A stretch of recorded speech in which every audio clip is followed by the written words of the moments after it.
the dwelling. Let's get it wrong. This is where the pros come to play.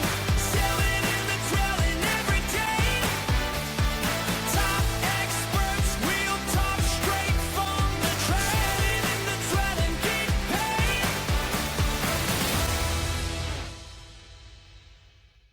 Hello, everyone, and welcome back to another episode of Selling in the Dwelling. I'm your host, Alan Langer, and I'm pretty excited today as we kick off, I don't know, episode 5, 6. I'm not sure where it is. I'm losing count, but I'm having a ball doing this. The podcast I've been wanting to do for such a long time, and now we're rolling along. And I've got another great guest lined up for you today, and we're going to get to Greg Cummings in a second from Power 100. But before we get to that, I just want to mention our friends over at Paradigm Vendo, our title sponsor. They are awesome. If you need a one-stop shop in the house from a software standpoint, check out paradigmvendo.com/dwelling, and we'll have more of that later in the show. So as we get going today, I've spoken to a couple of CEOs now. You've heard from a LinkedIn expert, and now you're going to hear from a gentleman who's kind of an expert in all of it. And it's Greg Cummings. He's the CEO of Power 100, which is a national platform focused on recognizing and elevating top leaders in the home improvement industry. It's not just about the contractor, it's about the companies that work within the industry as well that elevate the industry. And that's what I think what Greg does is so cool. So Greg Cummings, thanks for joining me on Selling in the Dwelling. How are you? Alan, I'm pumped to be here, brother. Let's dance. Let's do it, right? So Power 100, I think you and I met a couple years ago. We've chatted a few times. You've interviewed, I think what I saw somewhere, over 1,200 people in the home improvement industry. Tell me what you're getting out of that, and actually, why are you doing what you're doing? Like, what is Power 100 to the people who are listening? Yeah, well, look, all we do is we sort out the best companies, the best leaders, so they can train, motivate, and essentially raise the tide for the entire industry. We believe that great companies have great leaders without exception. And so that's where our ranking system starts. It is a 5-layer proprietary ranking system that aligns the intangibles based off of triangular algorithms and a whole bunch of other cool stuff. And we're getting ready actually to potentially open up and make our ranking system completely public so anybody can go see where it is. We currently have over 364,000 contractors in our ranking system right now. 22,000 of them are ranked and 300 of them are published. It's not a pay to play. Nobody has applied. Nobody has paid. Everybody asks me, Greg, how do you make money? And I'll say it now because it's always the question. Once you make the list, you can unlock us to go tell your story. So we publish you. Every single person on the list gets 1 earned media spot a year. If you want anything more than that, and you want us to tell your story, your why a little bit more emphatically, this way the world, the internet, and your people understand why you're doing everything you're doing, then that's where we would come into play. Wow, that's awesome. So it's sort of like a JD Power, but just for the in-home service industry. Is that a good correlation, or maybe I'm off base with that? Yeah, no, that's good. With the exception that, we've created it within the industry. I had a home Yeah. improvement business that we built and grew from under $1 million to over 10 million in 3 years. Then I parted ways from it, decided to do Power 100 full time because of everything I saw, Alan. It's like, all I wanted when we were in the home was to have somebody come over my shoulder that is an unbiased third-party platform that says, Greg is going to take care of you. Even though you see these flashy signs, all these big companies have money to burn when it comes to advertising and leads because their game is just lead, put more on than what we did last month and everything's going to be okay. Right. And the problem that we see is that is not sustainable, right? This industry is not that predictable. We're going to have ebbs and flows, ups and downs, and the best leaders navigate those with precision. So we can get more into that in a little bit if you like. I'll let you take this any direction you want, brother. No, well, you're bringing up an amazing point because I follow a lot of trends. I look at a lot of studies and surveys, and the one thing I've been seeing, and I mentioned this on a previous podcast, is how sales is changing from a consumer standpoint. And you mentioned the consumer wants someone to tap them on the shoulder with a little help. Can you recommend someone that I can trust rather than me looking at all these flashy ads? And you're putting yourselves in that position to say, hey, we can help you because they're part of our ranking system. But consumers now are doing so much research before they even contact a company.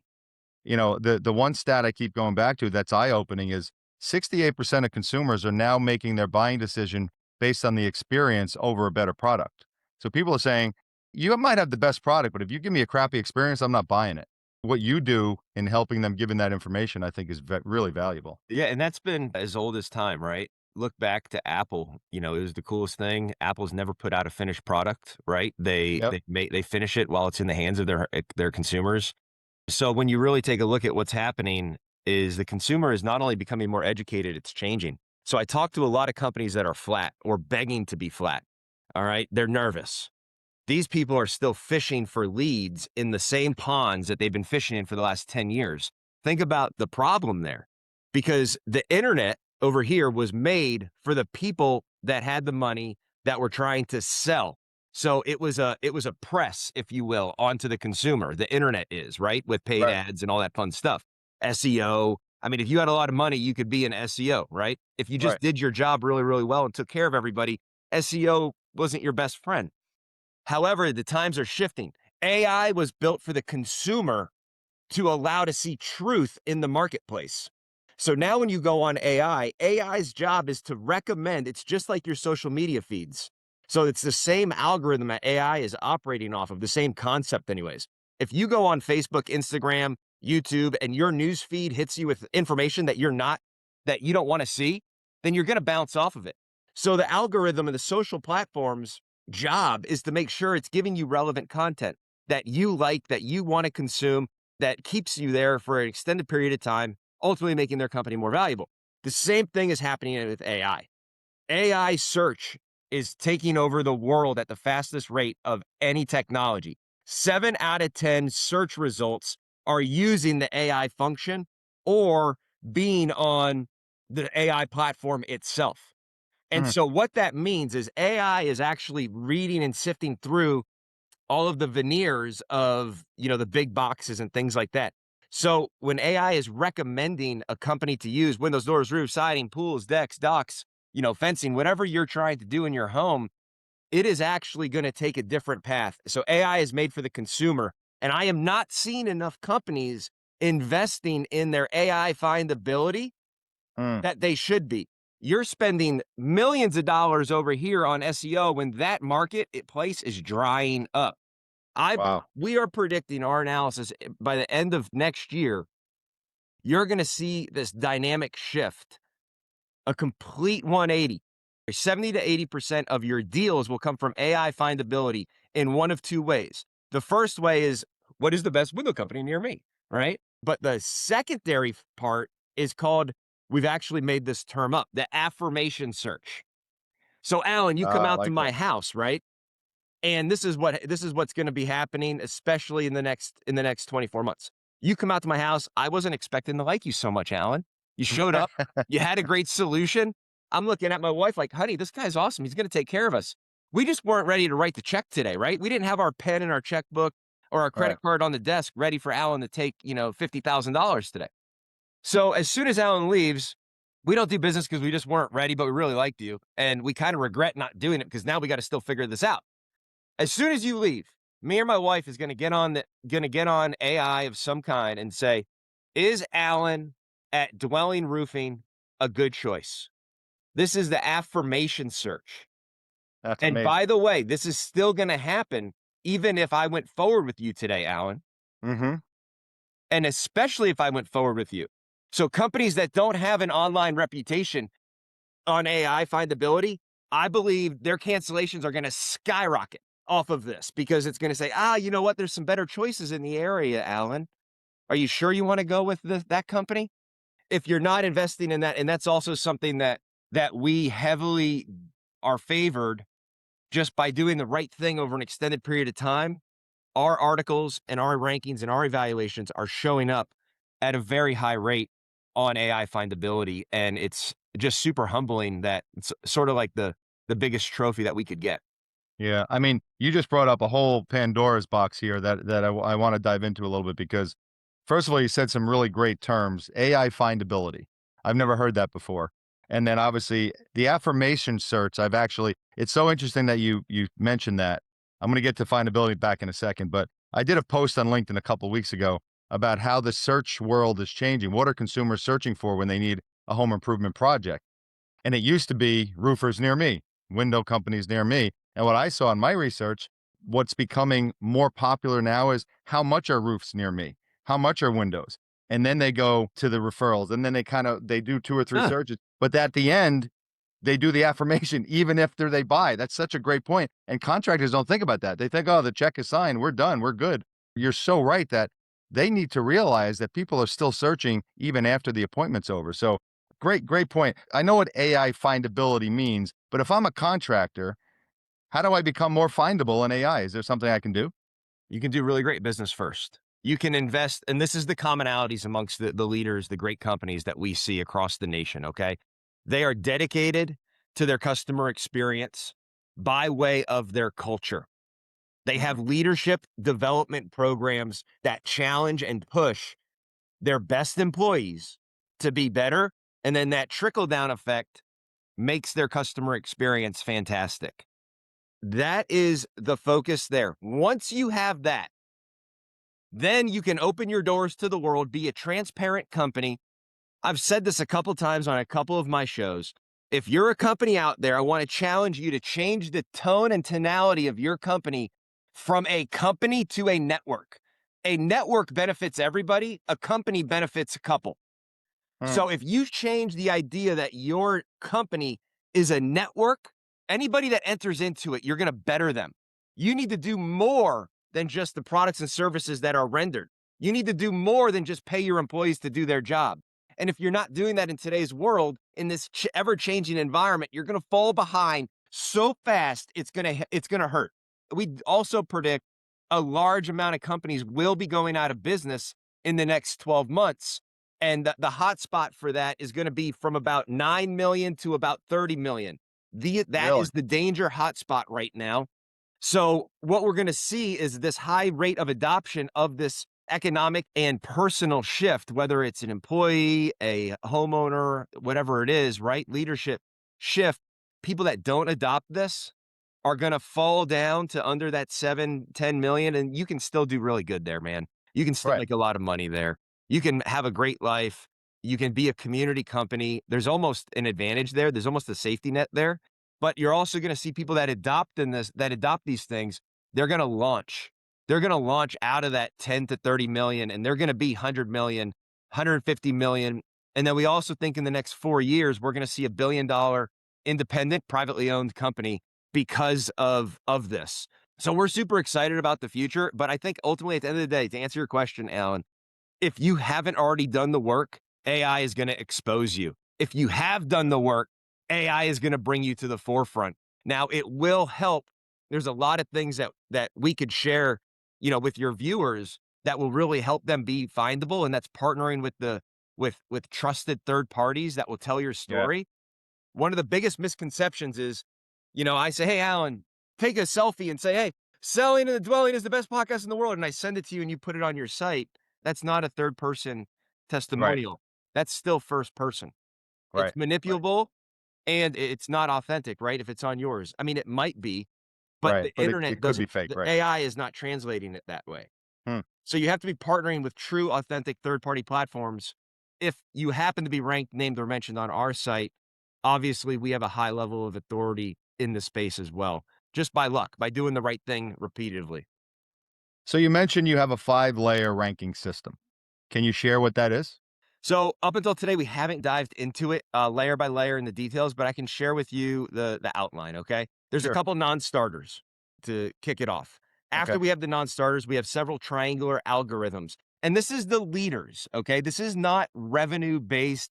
We don't care about the revenue. If I take Michael Jordan from the 97 Bulls and I put him on the 98 Raptors, the 98 Raptors, even though they were a 10-win team that year, maybe, they're still going to be the favorites to win the championship because of that leader. Yeah. So we don't look at revenue as hard as, now revenue there is an element called growth that we look at. Hmm. Now, growth is responsible and revenue factors into it, but you also have to grow healthy. So if you think about this, we have non-starters. If you're private equity, franchise, or big box, you're automatically out. Not because we don't think, you're great people.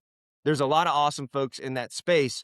However, when you look at it from a liability perspective, as from the homeowner, the best choice for them is going to be a regionally strong company that's going to be there to support them when they need it. When they need it, the help is going to be 6 to 10 years from now, right? Right, It's right. not going to be tomorrow. And so the independently owned and operated companies, when their phone rings for a service or warranty, the best companies look at that as an opportunity to market and to follow through on what they say and get referrals, get introductions off the back of those opportunities, right? They don't roll their eyes and look at it as a cost. So private Yes. equity reports to a boardroom. Look, I've been in these boardrooms, guys. I understand how they work. Yeah. If you do not show profits over a period of time, whoever is running the company could lose their job. So if you're forced to run your company like that, ultimately the decisions you make can be influenced by the security of your future. Now, with that said, there's a lot of amazing guys running private equity and they're doing fantastic. Don't get me wrong. However, in our ranking system, that's one of our non-starters because 3 to 6, they're going to sell, flip, and then who knows what the Yeah, homeowner I is get going it. to No, be. it makes sense to me. Absolutely. But Alan, on the other side, people are like, oh, well, why do you do that? I go, on the other side, if they're too small or too new of a company, right, even though they're independently owned and operated, that's also a non-starter because of Hmm. the numbers and the statistics of success rates. Those guys are unlikely to be there in 6+ years, just like the big boxes in the same form or fashion that they are anyways. So we take a look at these regionally strong leaders and we break them down through triangular algorithms. If this and that, then this would most likely happen. Then we go in and we verify those validations. And pretty soon, hopefully by the end of the year, we're going to open up everything. So if you're a company out there that wants to know why you're not ranked, you can go on, find your company. You can chat with our concierge why you're not ranked. They'll tell you exactly why you're not ranked, exactly what you need to do. And Wow. ultimately, this is going to be kind of your cheat code for your AI findability as well. Yeah. That's terrific. That's such a cool thing. And I love that most of these rankings usually start with revenue. The top 500, it's usually just revenue based, and then there's some other criteria after that. But you're starting with the leader of the company. Now, Yeah. how do you actually factor in the non-contracting companies, the companies that help home improvement companies get better? Because they're part of your ranking. Like one of my sponsors coming up in the Ask Alan segment of the podcast is Destination Motivation. They're ranked up there with you guys for what they do, correct? How does that Yeah, work that's a its great way point, in? Alan. So we call them strategic partners. So Okay. kind of in line with what I said earlier on the contractor, if you're not doing more than what you're contracted to do, you're not a leading company. So when we look at our strategic partners, we want to serve the contractors the right way.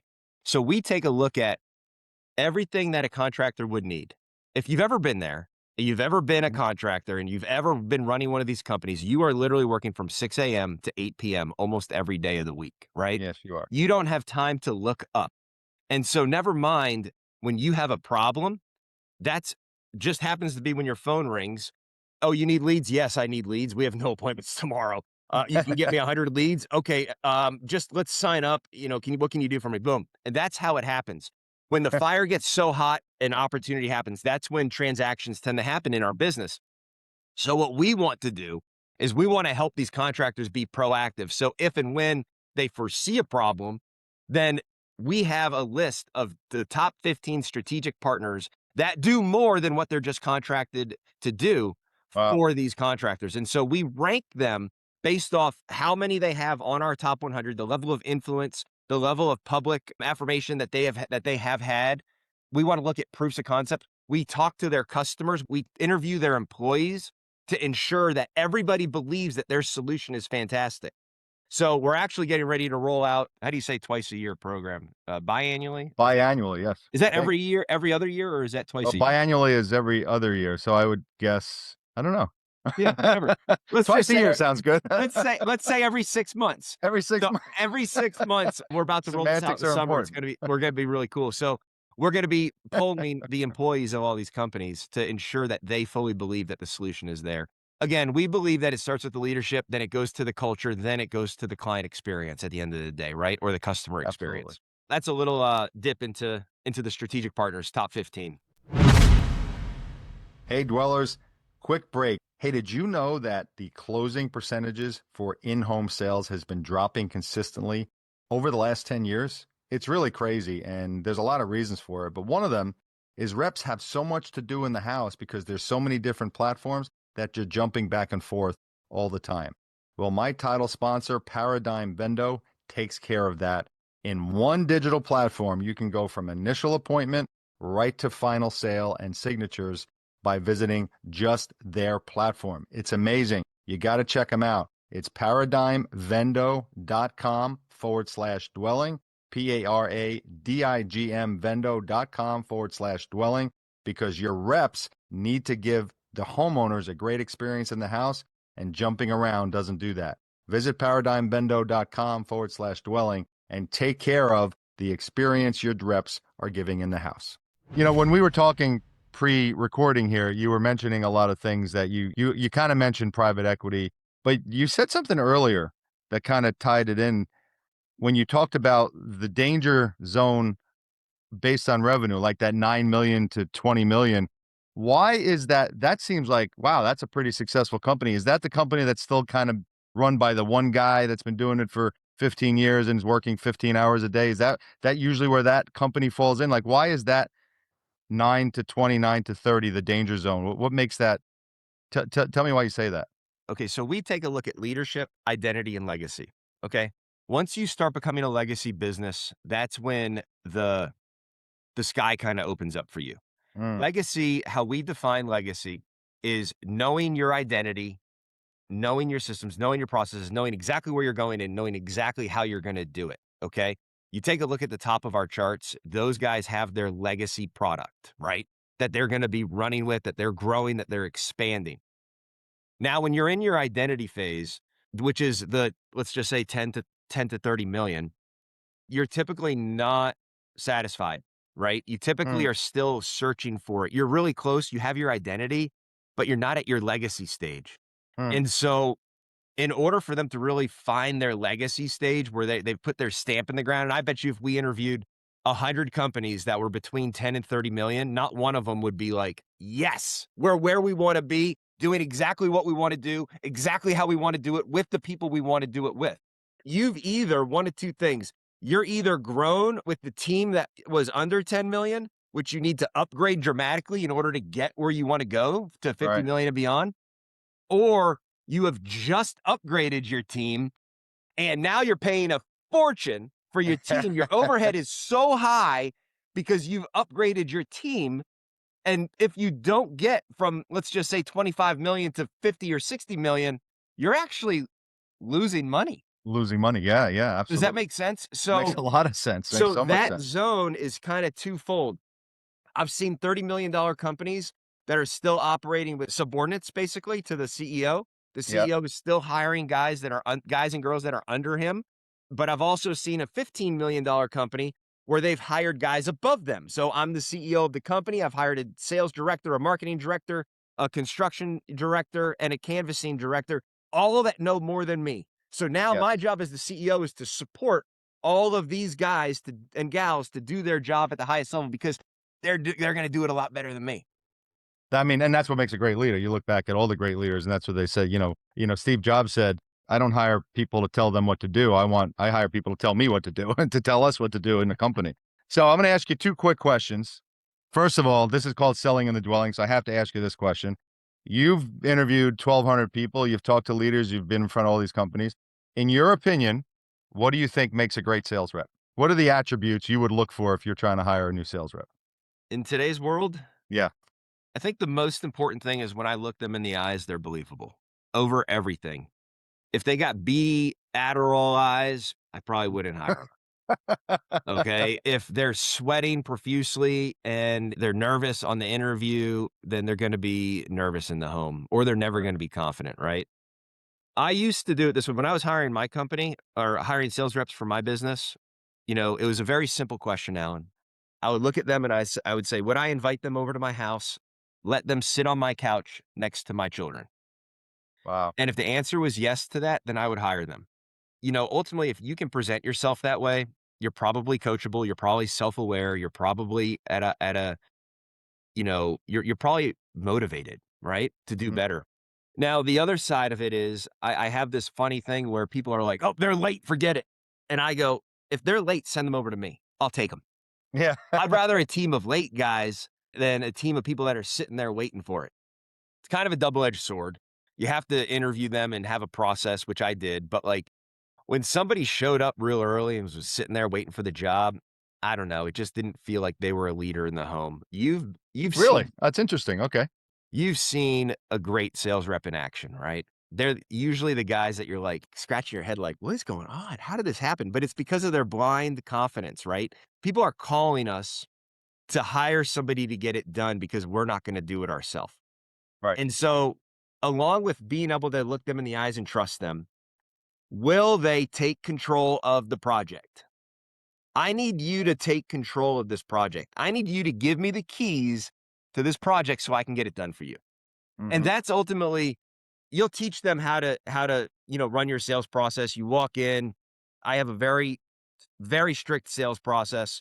When I was coaching, you'd walk in, we'd go straight to the point of pain. Hey, I'm here to help you take care of what you called us out. We'd have exactly why they called us out, exactly their name. Take me straight to that pain point of what actually got you to pick up your phone and call me today. Absolutely. Then That's what from I do. there, I would try to stay in that spot as long as possible. And I would try to establish some type of reason, right? Like why? What is this going to do? Purposeful rapport is important. Rapport about nothing is detrimental. So, Absolutely. rapport is getting them to open up and tell you something that they haven't told somebody else. That's how I define rapport.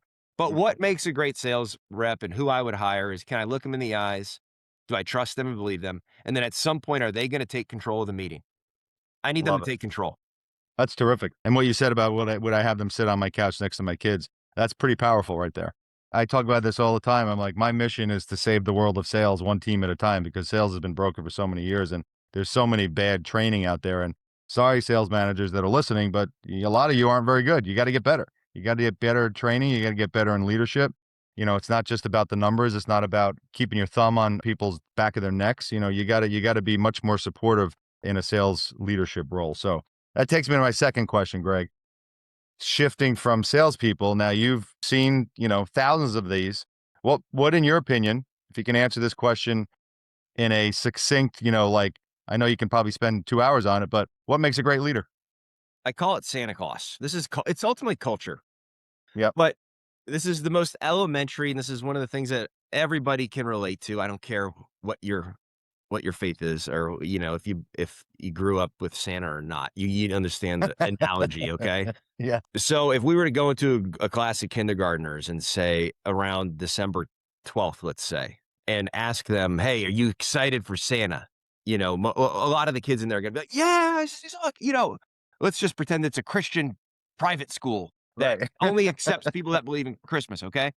Let's just stick with the analogy for the purpose of an analogy. There's gonna be a gleam in their eye, right, Alan? There's gonna be this magic that is intangible. What I'm challenging these companies to do, these leaders, is you have to every single day protect and build around that culture.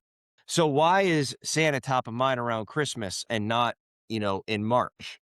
It's because we take down the decorations, we take down the lights. The Christmas music isn't playing. Out of sight, out of mind, right? Mhm. So your company has to believe in something that they can't feel, taste, or touch. That's your culture. If I go in and I ask one of your employees, "Hey, why is your company culture so great?" and they can actually physically tell me why, then you don't have a true culture. You don't have a modern word, an aura around you, right?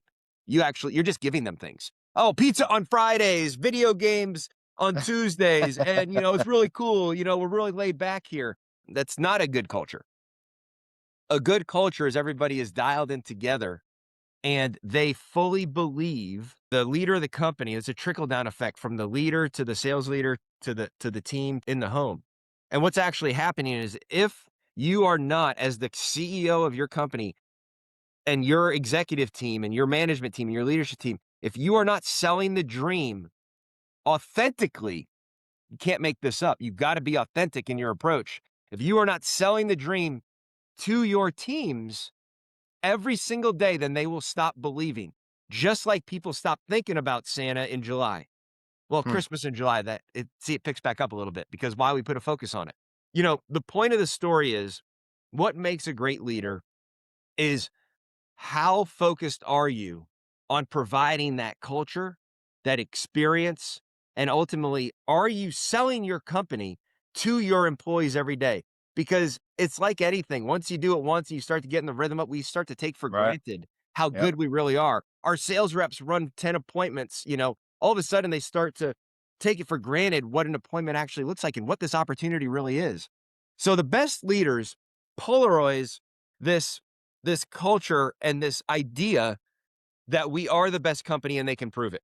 And then Mm. once people believe that this is the best company in the world to work for because of the opportunities that are here, because of how much we care about you, because of everything that you can achieve here, that's when your employees, that's when your culture is going to be exceptional, and that is when it's going to transfer into higher sales conversions, higher margins, healthier business, more introductions. The happiest customer is sold the highest product at a high rate because you've shown the value. So the test of this, Alan, is if I can go in to a sales room and say, we're going to raise the prices 25% this week, Mhm. no questions asked. Who walks out that door and says, oh my God, we're not going to get any business? And who says, no problem, we got that value? You just hit on the thing that drove me crazy when I was in sales, when I was working with companies. Almost every sales rep in every room, when you say we're raising our prices, everybody goes, "Oh my God, again." When I sat there and they said that, I'm like, guys, the customers don't know we raised the prices and Yeah. everything's worth it. Like, what are you talking about? So it's that mentality that when you say that and all your reps go, "Oh, you got the wrong reps in the room." That's what it comes down to.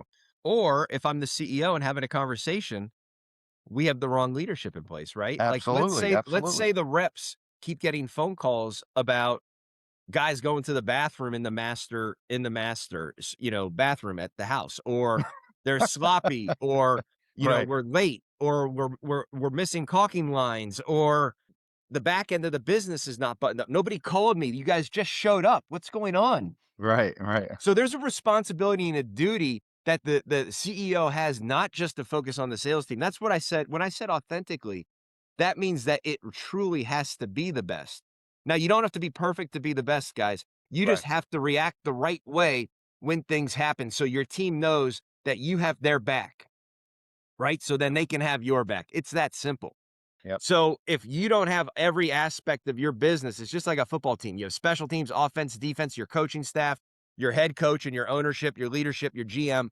If everybody's not firing on all cylinders, and if every single role doesn't believe that this is the best and that they're doing a great job because they know how to do their job, they've been trained, they're motivated, and they're targeted on what they need to do to achieve top tier, then you're not going to be a championship contending team. So Mhm. before you go put pressure on your sales team, you better make sure the back end of your business is buttoned up.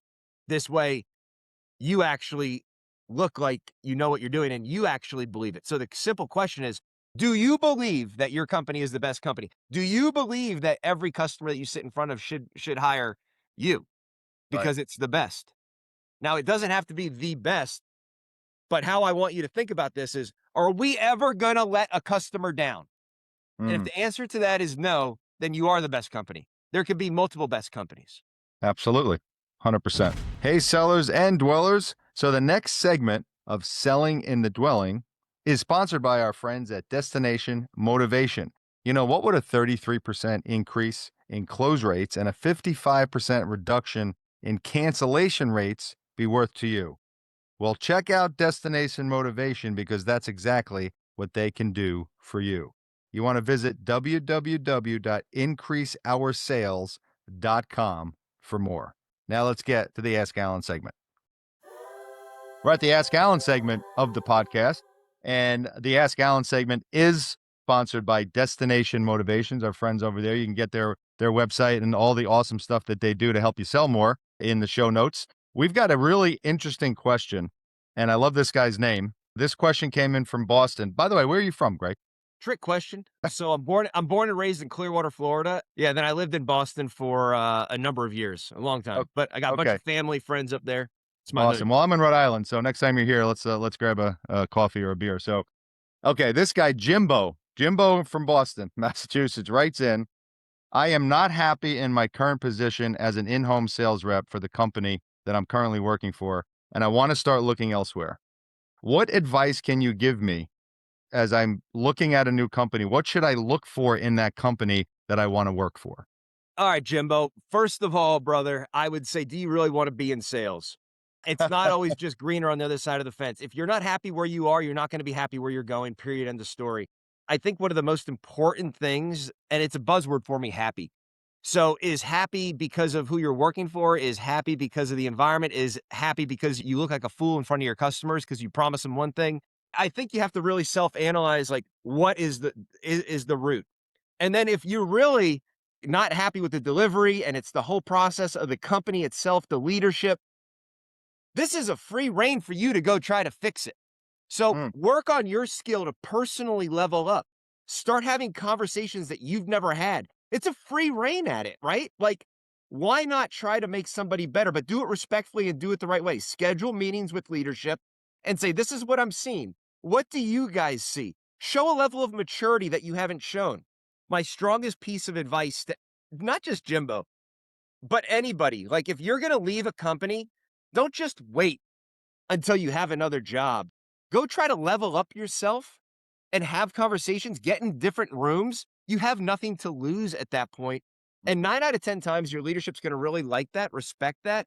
And unless you guys just have had a major falling out, then that's maybe a totally different story. yeah.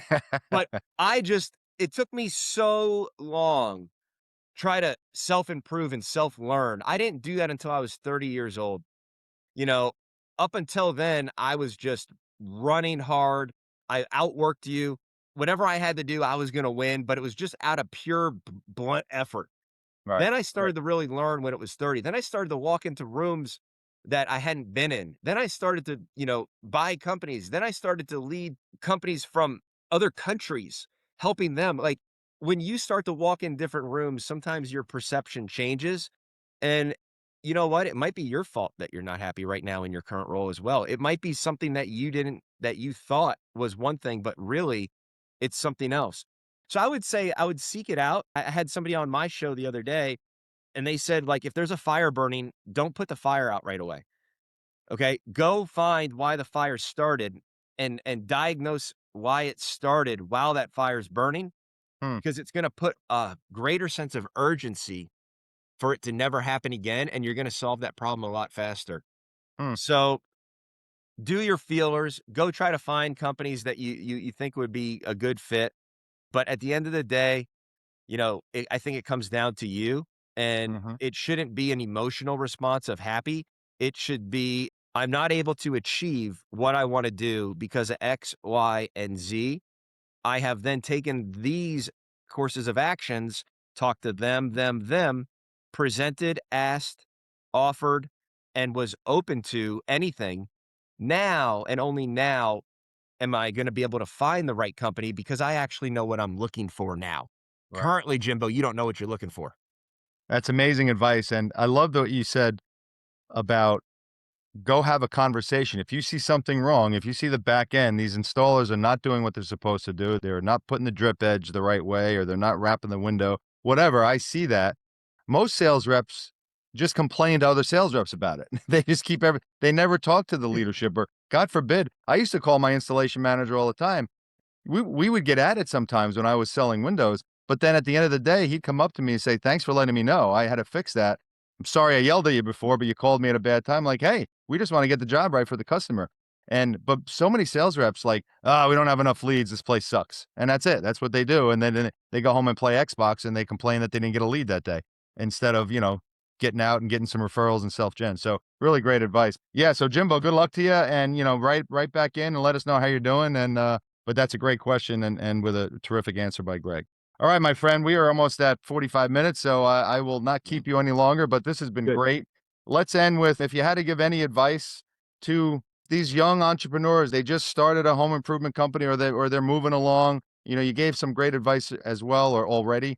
Would you end with anything as far as any last piece of advice? I would say this. If you start a company or you got a smaller company, don't be in such a rush to get distracted by AI and all this technology. Get your people, get your process, get a reputation that is rock solid, and then slowly build your AI, because the number one thing that I'm seeing, and I didn't talk about this earlier. We could talk all day, Alan, 2 I days, know what 3 you mean. days.